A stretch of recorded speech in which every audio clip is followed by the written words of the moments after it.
The Prime Minister says he won't go. Does the wider party still back him? That's a very good question. And he actually can replace him, and it doesn't look like he has got anywhere to go. There are very few people left who are still publicly defending him from the Conservative Party, and yet he's not resigning. So it looks at the moment like he's sticking to his mantra. He said during Prime Minister's questions in Parliament today, he said when the going gets tough, this is the time to lead, and it looks like he's waiting for yet another, even bigger push that makes him go. Vote from his Conservative Party just a month ago. So if they are still keen to get rid of him, what are their options?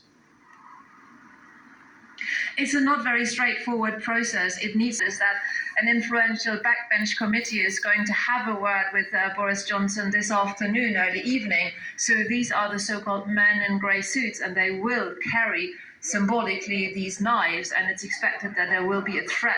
They're saying you have to go, otherwise we will change the rules and then we will definitely kick you out. So this is what we're looking at, the rebels, and there are a lot of them in the Conservative Party. They're hoping that they can change the Prime Minister before the end of the summer, at least get Boris Johnson to resign, to go before the end of July.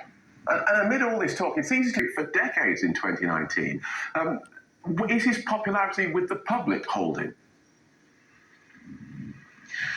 Won the victory for the Conservative Party, and he was definitely loved and is still loved by some people in the Conservative Party, because he was able to reach out to members of the public that Conservative Party leaders so far hadn't been able to reach out to, working class voters, and he delivered this massive majority. However, at the moment, we're seeing that his personal popularity ratings within the electorate are way down, and that he's very unpopular, and that the majority, even of Conservative voters at the moment, would like him to go.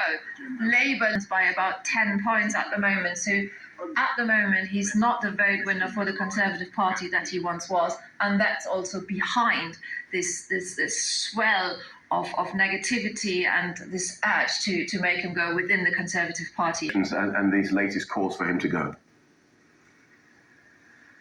This is really all about integrity, and this was mentioned time and again in all these resignation letters that have been trickling in and that have been published in the course of today, since allegations of sexual misconduct against him. And Boris Johnson was questioned whether he knew about these allegations, and he said he didn't know about these allegations when promoted him. And then he had to admit that actually there was a formal investigation by the Foreign Office, and didn't know about these allegations against this man. So clear about what he knew.